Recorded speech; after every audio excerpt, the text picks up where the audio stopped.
we go! It's time to do this once again. It's going to dim the lights and let the feedback build. 3 clicks and sticks, and we're ready to explode.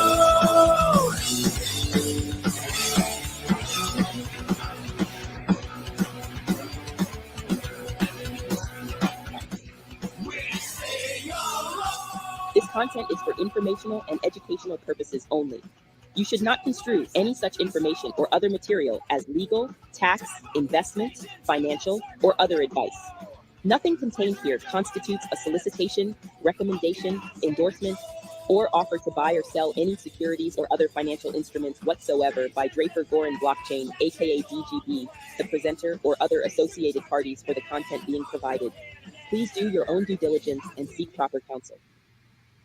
So, as I said, Alon is not here.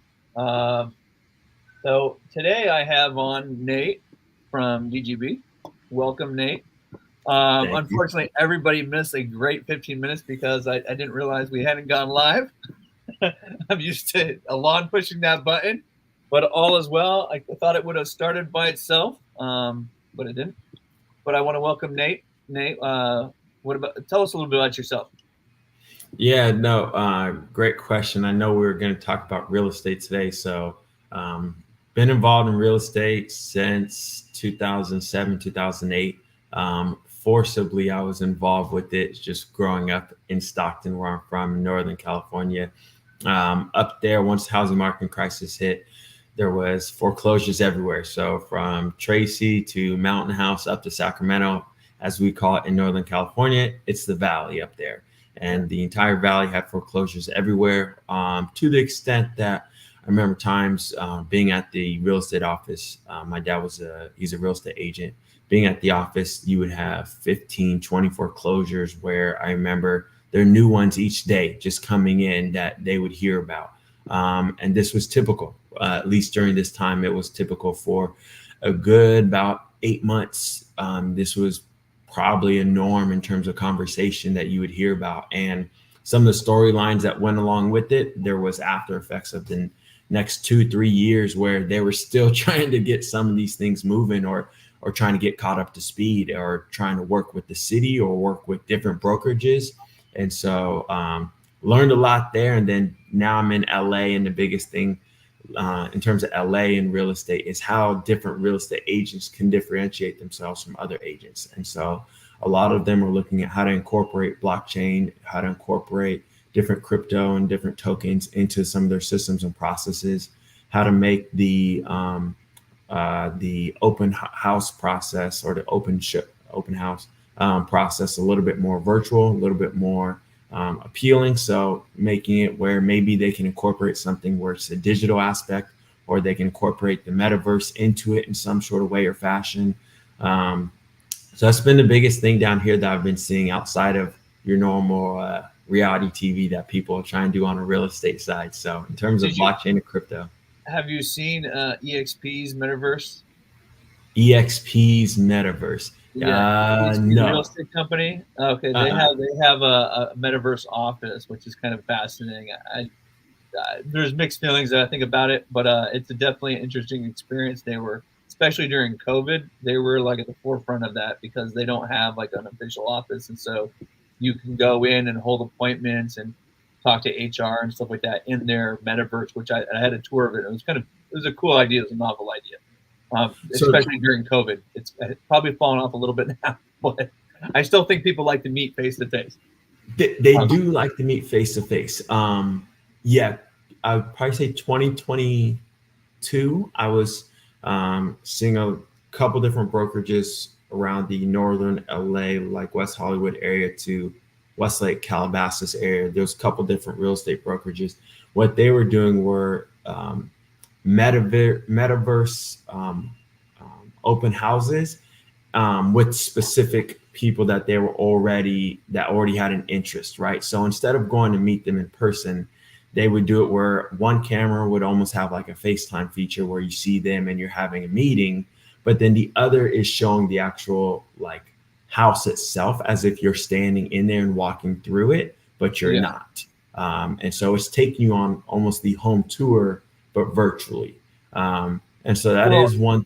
Yeah, and the idea of like these 3D virtual tours now, if you can go look on them on, like on a Zillow or something like that, like Alon and I are always talking about, man, like how it's so easy just to go and find your house on Zillow. And, really like it's getting to a point where the agent simply just writes the offer up because you're like, hey, I already know what house I want to buy. Yes. And then you got to do the walkthrough to verify, that's exactly like the 3D model I just looked at.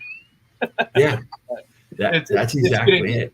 Yeah. I mean, I got into obviously in my metaverse, which I'm always in. You got your nice metaverse on your Zoom background there. I got into it just because of the ability to have title on chain. There's just we were talking a little bit earlier about some of the issues though that I see in real estate. I was at the digital asset week, I think it was. And I was talking to a guy about the tokenization of apartment building, right? There's this issue of we have this massive amount of boomers have a majority of the ownership of real estate right now. Either that or boomers are older. And there's this transfer of wealth that's happening. And the question is okay, who's going to either, if they're going to inherit, they're going to sell it, but who are the buyers? The millennial generation is not going to have a whole lot of cash. So some of the ideas are, and I think there's a few companies out there doing this right now, or they're doing it, but they're not tokenizing it. But some other companies are looking at tokenizing this real estate, so that way they can fractionalize it and then sell a piece of it as a way to have a liquid assets. One of the issues, though, is banking is often a debt-based system. We create money through debt. Where the hard part in the blockchain is we don't really have that. In the blockchain, it's all of our loans are typically over collateralized loans. So if you're getting dollars in the blockchain, it's because somebody's deposited dollars, or they've created a stable coin or something, even though that definition no longer applies, against another asset. The idea of borrowing against Bitcoin or borrowing against ETH, you're borrowing against some form of value to create a said stablecoin. Now, California has actually defined a stablecoin as something that's only backed by fiat, by dollar value, or by currency, or treasuries.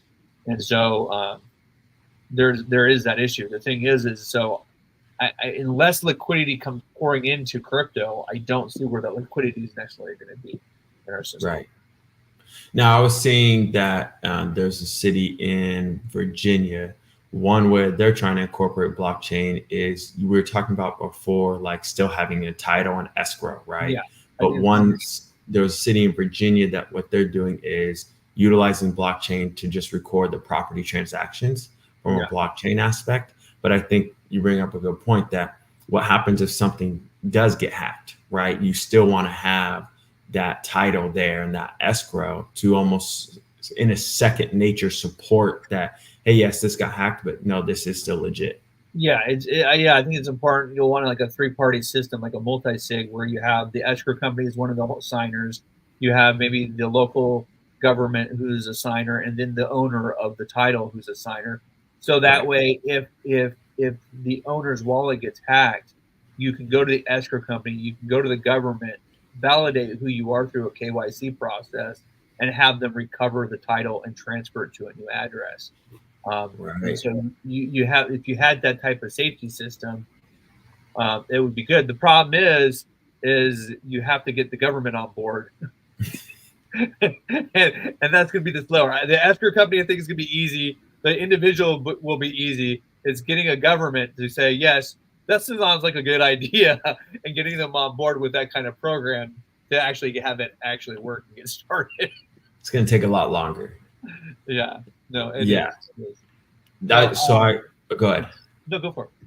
So I was doing some research, and one of the ones I was seeing that seems like they're incorporating more blockchain from like a personal web application. So almost like for the individual agents, right? So taking away some of the power from like the MLS, right? And some of these big, like a Zillow or something like that, and almost putting it back into like the individual agents. What they were doing, I think it's called, let's see. So creating more like a peer-to-peer, maybe MLS type of thing. Yeah. So what they were saying is it's like a user-friendly web application where you can go ahead and submit the offers straight from the application itself. Okay. No, so this is regarding offers. Okay. Yeah, from online listings. And I can see that happening as more, like you were talking about earlier, more of some of those virtual showings we can see from Zillow now. So it's almost like, do you have to go see all of these? Probably not. Maybe out of the 20 that you were initially going to go see, maybe you only need to see 3 now. But I think from a user aspect, it could make it a little bit more appealing from people that maybe they're not living in that region. Maybe they're a couple hours away or they're a state away and they're having to move in.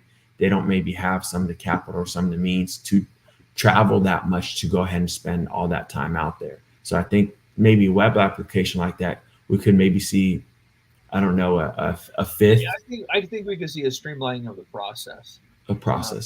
Yeah. Absolutely. I think we could see a streamlining of the process. It's going to be interesting to see AI involved in some of this. I mean, obviously, like DGB is working on some of that. One of our companies, Ivory, is helping to automate the appraisal process. Yep. And so I think we're going to see more things like that.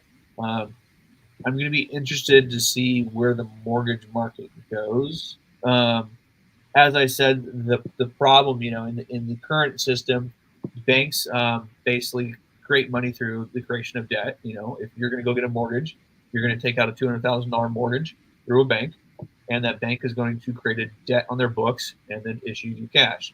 And so, for that loan, a little different in DeFi. Right now, if I wanted to take a $200,000 loan, I better have a heck of a lot of Ethereum or Bitcoin or whatever as collateral, because that collateral is going to have to be put up to be able to get that loan. And then the issue is, even if I've gotten that loan in a DeFi protocol, now I have to find enough liquidity to be able to trade that stable coin or that token that I got from this platform for actually USDC, because if I go back to Coinbase, it's likely that this coin or whatever I got from this protocol is not going to be recognized by a local exchange. Right. And so I'm going to have to go, it's a debt position in this DeFi protocol. Well, that debt position in the DeFi protocol, I'm going to have to go hold something that they are going to recognize, something like either a Tether or USDC, and then convert that into dollars. And then that kind of creates a headache as to, well, where did you get this money? Yes. And then you got to go, well, this is a loan, and I don't think the IRS is even kind of, the IRS is definitely, I don't know how educated they are on this, but it definitely raised flags and questions. Like, well, where are you getting hundreds of thousands of dollars back? Oh, well, I'm borrowing it from a crypto protocol. Where a loan technically is not income. It should not be taxable. But the thing is, when you start transferring that in Coinbase, right now Coinbase will see that as income because they don't know where it is and they don't know what it is. And so that brings up a lot of questions. It just reminded me of another question. So how about for property investors that they want to take, let's take someone that they do apartment complexes, right? So let's say they do a 10-unit apartment complex, or what's one I saw? There was one in Sacramento. I think it was like out in Davis. It was like a 40-unit for like maybe like 8 million, somewhere right around there. Okay. But point being, so let's say they go ahead and do it, but then they want to refinance it later on and take that loan, right? What are they doing? So explain what they purchase the property, right? Then after a couple years, right, they're going to refinance it. Okay. But when they refinance it, right, after they refinance it, they want to take that loan now and utilize that and not have it taxable. Well, if it's in the DeFi, how are you going to be able to go through that same process? Are you going through it in the same manner? In theory, I mean, the thing is like, yeah, it's a mess. It's a mess, right? Because you can't use the loan the same way, because your loan, if it's all in the DeFi, it's going to be it might be the same process, but how Well, you use. so in theory, you would take if it was a tokenized piece of real estate, you would deposit that, right? Yeah. And then you would take a loan out. And Correct. the question is the tax software isn't going to know what you did. And so it's going to be in your tax software. You have to say, oh, this was a loan. This was not income. Okay. Right. And then you'd have to, the problem is that right now in DeFi, for tax purposes, is if this protocol gives you a token and you swap that for USDC, they're going to go, oh, well, that was a trade. That's a taxable event. Because you just converted it into USDC. Right. And in theory, it should be next to nothing for a taxable event, because if that token that represents $1 and you swap it for $1, it should be a zero gain trade, right? The problem, though, that comes with that is, in order for the value to be issued, so for example, you're going to receive a debt position from that RWA that you just borrowed against. That's tokenized RWA, right? Well, that platform is issuing a debt position. Yep. If there's nothing to support that debt position, like there's no liquidity to support that token, then it has no value, right? Somebody has to want that token. And so the only thing that would hold that value of that token is to have the collateral backing, right? So that if you hold that token, you have some claim on the collateral of the asset. Correct. Now, what's fascinating, last year, somebody actually built a stable coin that was backed by real world assets. Oh, that's cool. No, it wasn't. It's not? They didn't have liquidity for their token, enough liquidity. And so what happened is somebody dumped their token. It dropped the value of the debt position. And so it depegged their, quote, stable coin. And the thing is in order to repeg the stable coin, you would have to sell assets off and buy it back to like rebalance it. Like there wasn't enough liquidity. And so there's protocols out there where there's redemption mechanisms, right? Where if my stable coin falls, I can redeem the underlying asset to burn the stable coin to rebalance the peg. Right. Well, when you have physical assets, how do you rebalance your peg? You have to have some way to either buy back the stable coins and burn them, or some mechanism. And so essentially, like, they couldn't restore their peg because there wasn't enough liquidity. So somebody dumped the token for cash to get liquidity. And the thing is if there's no demand to bring it back up, like you have no way to restabilize it, because it's tied to real world assets. And unless you're going to sell the real world assets to then go take that money to buy back the coin, like, you got this problem. It's a problem. Yeah. So it's fascinating watching this tech be developed, because there's absolutely issues that people don't think about. Right? We live in a world where we create fictitious money through debt. And in banks, you can do that. It's easy to do. Well, and that's because we have a Fed that says this is money. Well, when you don't have an organization that says this is money, it falls really quickly. Right. And it's really hard to gain liquidity. You have to have liquidity. And I'm always telling people this, like, you have to have liquidity. Like, like I've been in some of these panels, and you hear people go, oh, all these banks are going to create their own stable coins. All these institutions are going to create their own stable coins. And I'm like, you don't realize how much liquidity you have to keep a peg. Because if you only have $1 million and somebody decides, hey, I'm going to dump half of this, your value of your token is going to drop. Right. And we saw this with USDC when Silicon Valley Bank had concerns. Silicon Valley Bank was holding the reserves for USDC. And when people heard that the funds were being frozen, they dumped USDC in DeFi and it depegged it like dramatically, and everybody was going to die, LUSD and these other platforms, and it was a symbol of what happens when you don't have sufficient liquidity and you don't have confidence in the system. And that happened in all of a matter of 2 days, really? Like 2 days. And so it's like, you got PayPal issuing, God bless PayPal, they're issuing a stable coin.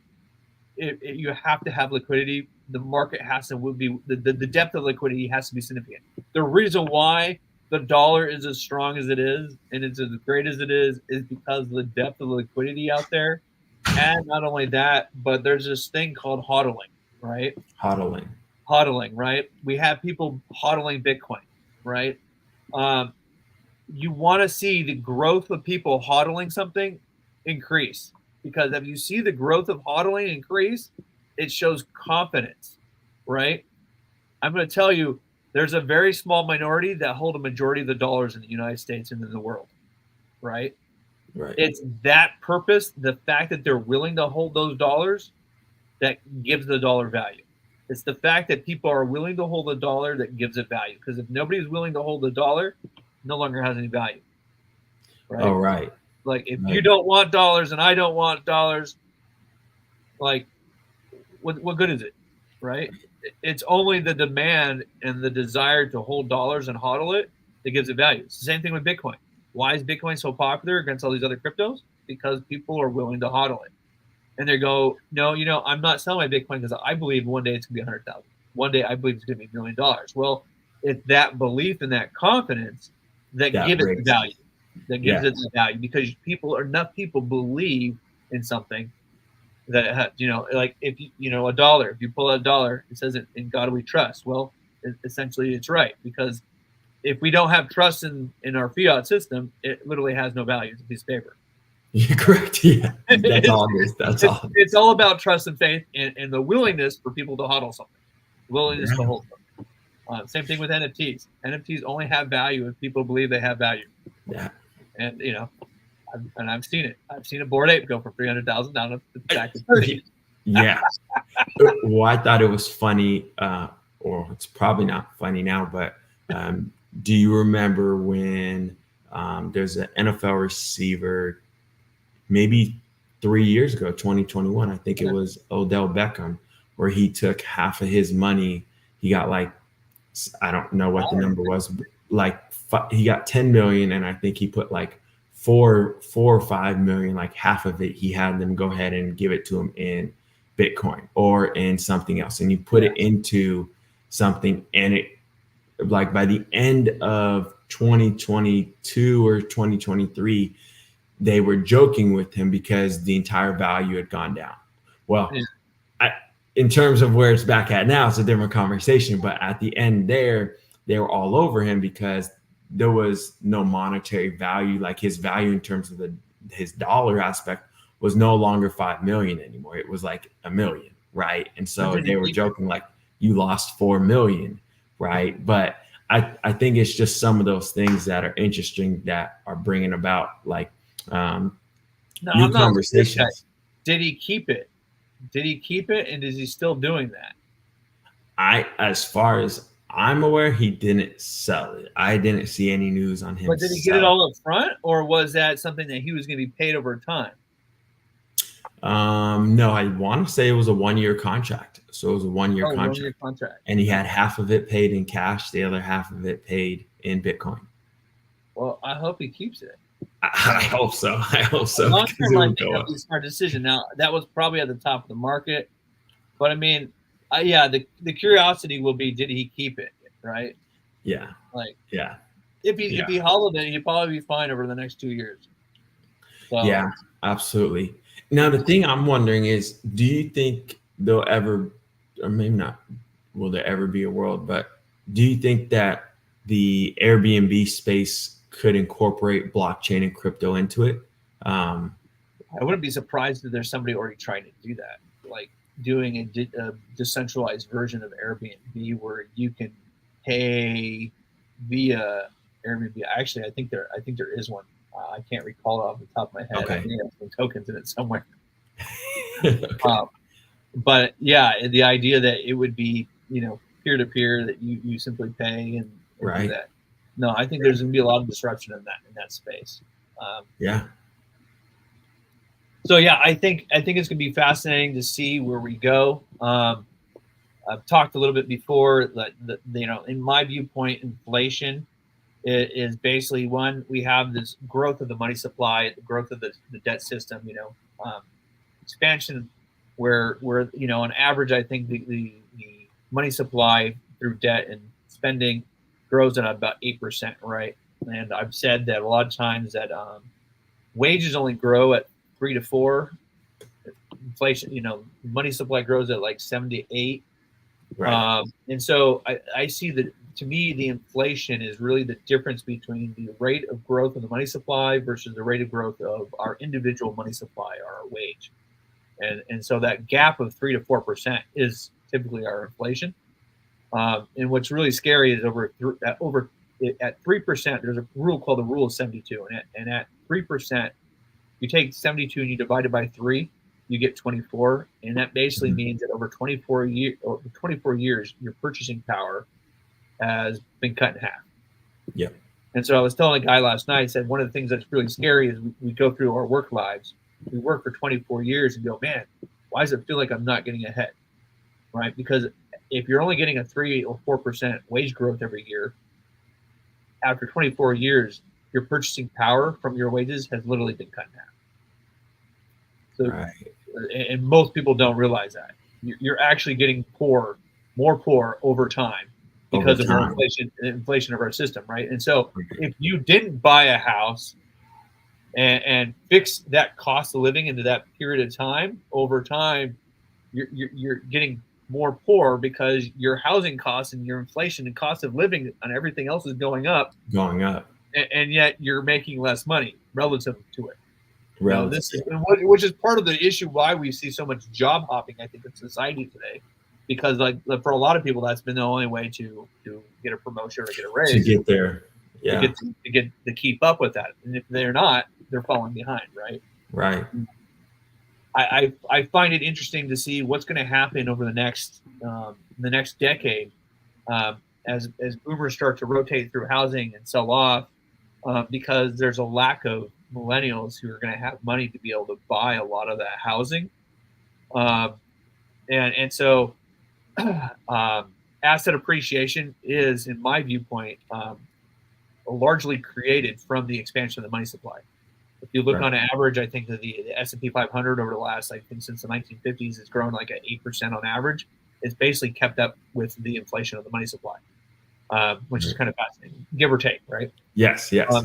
Housing has also, the problem with housing is it has that factor that wages have to keep up with it.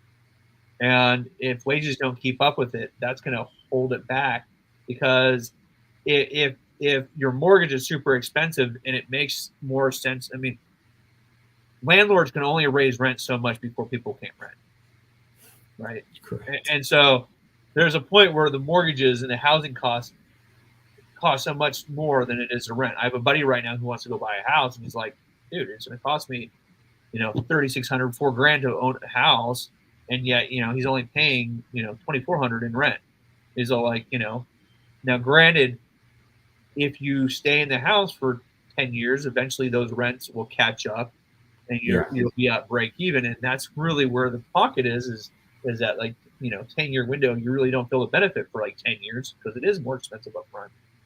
But it's just fascinating to look at, and it's going to be interesting to see how things change over time, especially as things go to a tokenized system or having alternative assets like Bitcoin.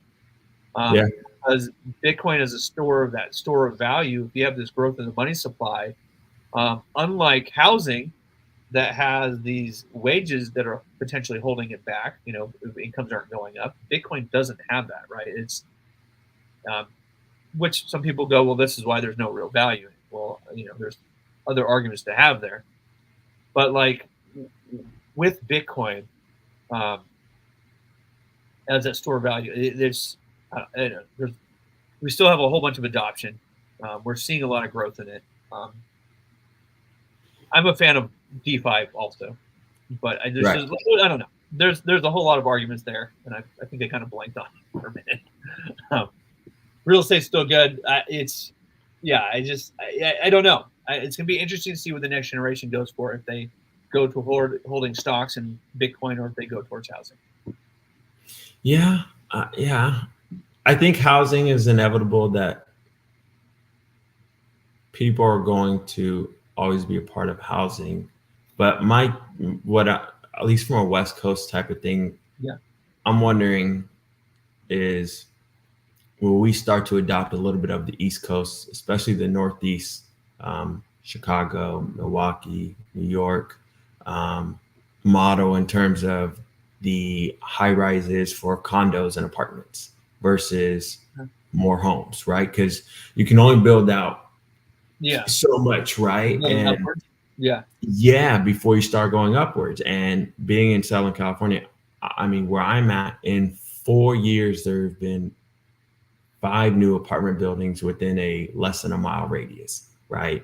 And I was talking to someone from an engineering side, and he was saying the grid actually is getting exposed right now, because he was saying you have more people on a small geographical footprint now, versus if you just had all homes like where there were before, then you had less people on a geographical footprint. But now, because of apartments, you've just raised it times 2, times 3 for that same footprint. Well, and so the problem with that is you got sewer lines and stuff like that. Yeah. You're right. You got infrastructure that wasn't built to handle all of this. And the question is when do you go replace that, and who's paying that cost, right? Historically, that was one of the, and maybe we'll go back to that. Maybe the government will actually get smart and say, hey, let's spend money where it should be put and build new infrastructure. Right? I think Bitcoin I actually think Bitcoin could help, like with our energy grid. It would make a lot of sense in California to overbuild for capacity. The biggest problem that they have with energy is when they have a large amount of energy, is it's expensive to shut down the machines and turn them back on and do all this. So a lot of times they'll let energy go to waste. And so what would make sense is actually using Bitcoin mining to absorb the excess capacity and turn off the miners to, when the power is needed. And so they could adjust the flow of power, offset it by utilizing mining. And so they could overbuild the infrastructure and actually use the Bitcoin mining to help pay for the infrastructure upgrades. Don't know who to talk to on that. I've mentioned it to a few people. Eventually, I think we'll see this, because somebody's going to wisen up after they're done saying that, Bitcoin's bad for the environment. Once they've gotten past that, they can educate themselves on how can we properly use Bitcoin to actually help our infrastructure. Right. Because then you're not letting the actual energy go to waste. Yeah. I like that. So one of the things I did see I thought was really interesting. I saw a company, they're called like Evspace. So they connect landlords and property owners with purchasers or tenants for like transactions, almost cutting out like the brokers. And I think it's interesting from a blockchain side when you think about like just landlords and tenants in different condos, and how to identify different opportunities with them when looking at how to buy more capital and more real estate. Well, so I do think so. I think you have like Zillow out there where people can go do 3D tours and stuff like that, right? Yep. I think we're going to see a lot of friction removed from the real estate process over time. When I was younger and we did real estate, it was, in order to figure out what the listings were, you had to go talk to a broker, because a broker had this book, it had pieces of paper in it. They visited a meeting on Tuesdays with their local other real estate agents, and they would all tell each other what they have coming up for listings. And so the only way to really know about a house for sale was, having an agent who was tapped into this group. And then the MLS actually went to electronic MLS. And then when we had this electronic MLS, you finally had people, agents could look up something. And so one agent from one local city, to a neighboring city could see that other agent had, because now they could share the data more easily. And, eventually it went to Zillow and it went online, and now people can see it everywhere. So we're getting to this stage where it's getting faster and faster to be able to look at housing and purchase it. It's not quite at the level of buying a stock yet, simply because there's still all the disclosures and all the requirements that need to be for that. But it's going to be interesting to see what happens going forward in real estate. Yeah, it's definitely an industry. I think we'll see the actual effects of how blockchain and crypto will take effect on there. Yeah. Real world asset wise, I think it'll be interesting to see how that develops out with the tokenization of like apartment complexes and people buying, fractional shares and stuff like that. And so those will obviously be securities. Yes. What else? Did we miss anything that we talked about earlier? I'm interested in blockchain from a data security side, especially with real estate. One of the things I remember, this was, I think, something my dad brought up just around 2019, 2020, just saying like how much money was lost due to real estate and rental frauds. And so I think from a security side, I'm interested in see how blockchain can almost help, back that a little bit and decrease that number. Interesting. I was actually talking to a guy who was utilizing Web3 technology, blockchain technology, for hotels. Oh. And it wasn't necessarily visible to the client, but basically, at least I don't know the details, but the idea of being able to potentially access a room or a building through a token, would be helpful, on a phone and whatnot. Yeah. That's an industry too I wasn't even thinking about, is the actual hospitality industry.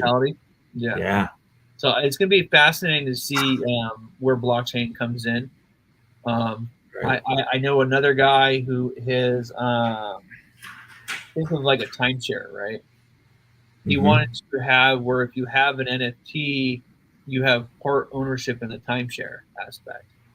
And so if there's almost as if the NFT acts as a key, right? So if they have 5 different buildings and you own an NFT, you can go to any one of the buildings and the NFT acts as an access pass to that, kind of like maybe a co-working space or whatnot.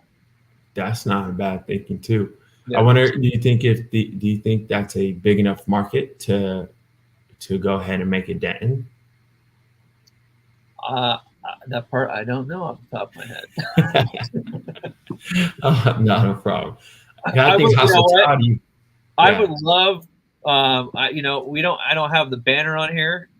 If people haven't yet, check us out at dgb.vc. If you're working on some of these projects in real estate, come talk to us. Yes. Would love to have a pitch of what you guys are working on. If you're doing some technology related to this stuff that we're talking about today, please come see us. Would love to hear and see a pitch on what you're working on. So hopefully somebody else is working on that and can maybe show us what they're working on for a solution. Because I absolutely think a lot of this stuff's going to happen down the road. Yeah. I like it. Yeah. Anything else? We got another 5 minutes. It'll be a little bit episode, maybe. Yeah. To go back to the hospitality hotels from like the commercial real estate side, I could definitely see that market getting disrupted too, especially when it comes to like the fractional ownership as well, that we're talking about. And kind of, there was someone that was talking about that one of the biggest problems with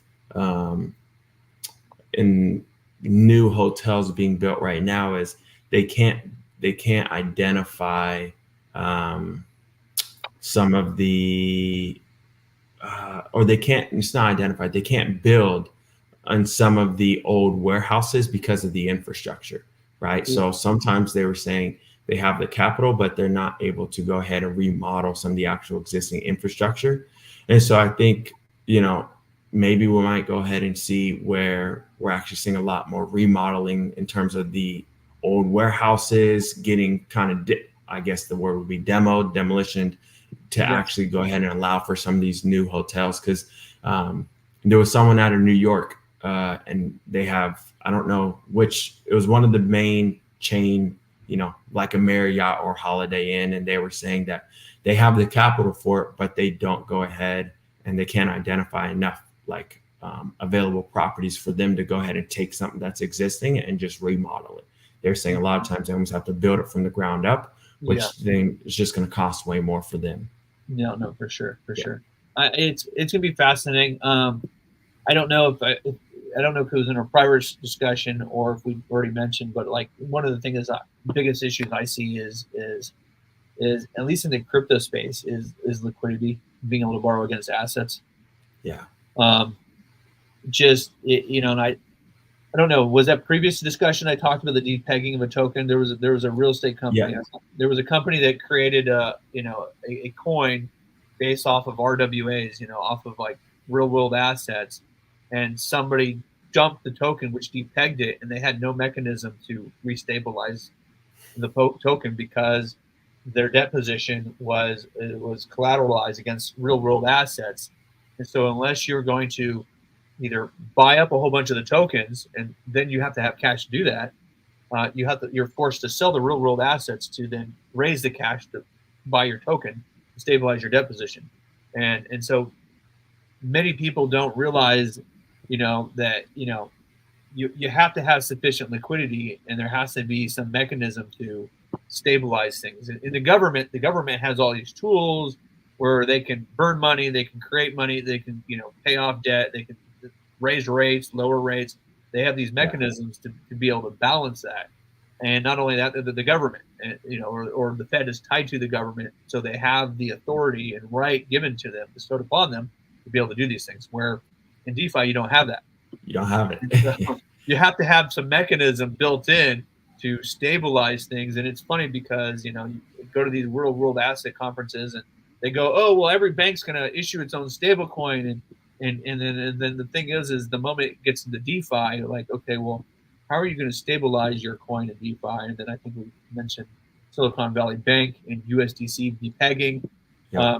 When Silicon Valley Bank had issues, and they were holding money for Circle on behalf of USDC, you saw USDC dump in DeFi and depeg, and people flee to other stable coins. And you can see what happens in a liquidity crisis when people panic and sell out. Right. One of the things that gives Bitcoin value and gives the dollar value, gives anything a value, is people's willingness to hodl. And that hodl, the perception of value and people's willingness to hold is what gives things value. There's a small minority that owns majority of the dollars. Small minority who owns majority of the Bitcoin as well, and it's their perception of, hey, this has value, we're going to hold it till 200,000, 400,000, million, and that perception is what holds value. Same thing with NFTs, and I think I mentioned earlier, having a Bored Ape that goes from 300,000 down to 30,000, and somebody apparently doesn't have a perception and doesn't have value. Now, I didn't sell at 100 ETH like I probably should have. And so am I going to sell at 10 or 12? No, probably not. But for me, it has a perceived value. But I think that goes with everything. And I think it's going to be fascinating to see how values change over time. I'm curious to see, like, my kids. I think my son would be fine living in a 15-minute city in a box and own an apartment like you're talking about. I like having a little bit more property. Right. But millennials can't afford this property. What happens with housing, If I live on a street where half my block is retired, a large portion of them are in their 80s and or 90s, and if my block were to catch a flu and pass away, a good portion of my block, what happens, right? And family can only inherit so many houses, and if family populations are going down, You know, like, and I know older people who have 2 or 3 houses. So if they sell 2 or 3 houses and they only have 1 or 2 kids, you know, there's going to be additional houses sold. And the thing is, well, people go, oh, well, they're just going to move into those houses. Well, they're probably already living in a house. I know at that point, if they're, you know, if their kids are 50 years old, hopefully they already own a house. And if, you know, and so like, I think there's going to be a huge amount of turnover in the next decade. And so I'm looking forward to that myself, but it's going to be interesting to see what happens. Absolutely. Well, this is good. We're good. We're done. I think we're running time. Hopefully somebody enjoyed the show today. I don't know how many. We got 29 people watching. I appreciate you all coming out and watching the show. Whoever's watching, check us out at dgb.vc. If you are working on a real estate project or an RWA or anything related to that, I'm going to be interested in seeing mortgages on chain. If you're doing anything similar to that, reach out to us. We'd be happy to talk to you. And we'll talk to you later. And hopefully Alon will be back next week. Nate, thanks for joining me on the show today.